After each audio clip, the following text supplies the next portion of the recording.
The art of ignoring people is something that at least everyone above the age of 15 should have, yet it seems like a lot of people just don't have that capability. When you think of people like this, you might think of somebody at school, at work, maybe even your siblings. Well, I think about KSI.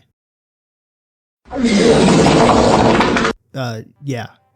Because if we're being frank here, all this stuff with the Lunchly drama and Dan TDM and KSI continuously trying to get Dan TDM's attention is quite frankly embarrassing. Now look, before the KSI fanboys start rushing to the comment section and start dislike bombing a video, I want to say this. Both me and you know that you can't defend this guy for doing all this stuff. It's embarrassing, okay? I'm not gonna lie. KSI, he makes some funny reaction content sometimes. His music is pretty shit. You're allowed to like him if you want to. I'm just asking you not to dick ride him, alright? I mean, let's be real, it's gonna happen anyways, but it doesn't matter, I guess. This is the story of how KSI is starting to go out sad. So this whole thing starts on September 16th, where the new Lunchables competitor made by Mr. Beast, Logan Paul, and KSI was originally announced under the name Lunchly. When this happened, news accounts quickly caught wind of this as they usually do, with one of them, Deserto, posting about it themselves. This was then quote tweeted by Dan TDM, where he would share his disdain for the product and the state of YouTubers as a whole in the current day. What happened to YouTubers, man? I can't not say anything more. This is selling stuff for the sake of making money.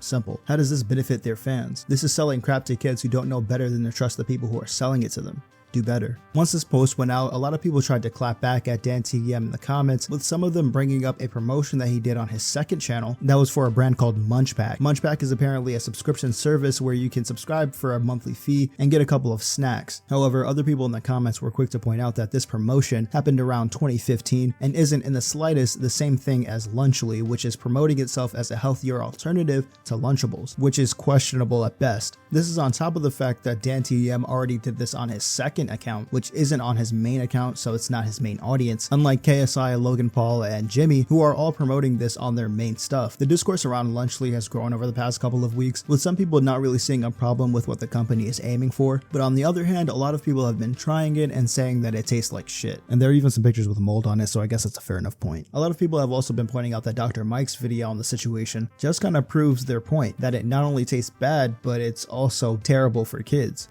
Lunchly is healthier. I guess one can say yes, but honestly, probably more so as a marketing tactic. The reason why? Well, let's look at the recently passed nutrition standards set forth by the USDA for school lunches and see how Lunchly compares. Going line by line here. Less than 10% of calories should come from saturated fat. Lunchly turkey, 23% of calories come from saturated fat. Less than 10% of calories should come from added sugars. Lunchly turkey, 10.4 comes from added sugars. But this is where things get really interesting, and for some reason no one has pointed this out. You see, USDA caloric guidelines say that a lunch meal for kids K through 8 should contain around 625 calories. Kids need energy to function, and calories give them that energy. Lunchly turkey contains only 230 calories, which would mean a kid would need to eat about 2.7 portions to consume enough calories. And if they did that, they'd get nearly 1,300 milligrams of Anyways, this beef would start to ramp up as KSI would repeatedly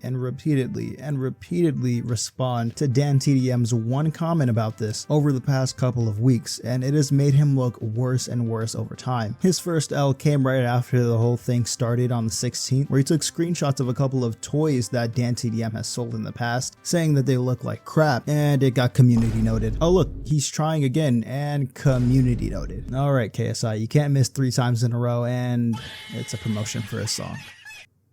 Nice. Are you starting to notice a trend here? Almost every single time that KSI tries to post about Dan TDM, he's either getting community noted or he's getting memed on in the comments down below. He's also been trying to use the drama to promote his new song, which apparently he's dissing all his ops when literally his only op is a Minecraft YouTuber who's taking care of his family right now and lives in his head rent-free because of one comment. That wasn't even directed at him. Okay, so I guess since he's still a part of the company, he's still talking to him technically, but he didn't directly address him, so still. In a recent Twitter spat with who he thinks is Dan TDM, but is actually just himself, KSI tries to invite Dan TDM onto the sidecast so they can quote unquote talk this out like men, to which he then quote tweeted and said, No reply publicly or privately. It's obvious you tweeted just for likes, interactions, and to be seen as a white knight. And before your stupid minions reply or meme me, you started this, I'm just trying to finish it. Why does bro think he's him right now? He then follows that up an hour later by saying these stupid fans leave trash comments under my new song thinking it's getting to me.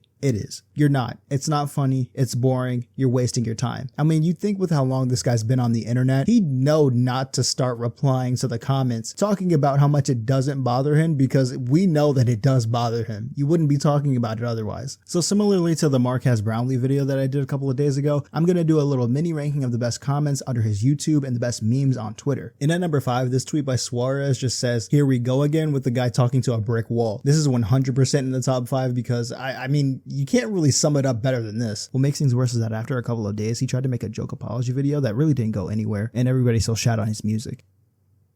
Damn. Now, with it being so early into the tier list, I really couldn't believe my eyes when I saw KSI's comment section under his new music video. This has some absolute gold in it. Please go through it if you have the time. But in at number 4, I gotta choose this one by Asterin. He says, "KSI cooked and gave us food poisoning." This was even funnier because after this, someone replied and said, "If I've learned anything from Lunchly, it's don't let bro cook." I think I can genuinely hear KSI's Somalian forehead vibrating at that one. He's sick right now.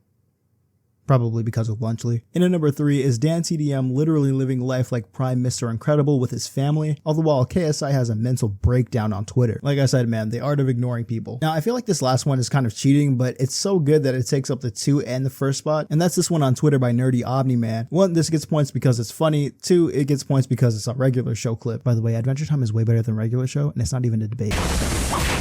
But that pretty much just brings things to a close. I hope you guys did enjoy today's video. If you did, hit that like button. If you want more content similar to this, hit that subscribe button. And I'll see you guys in the next one. Peace.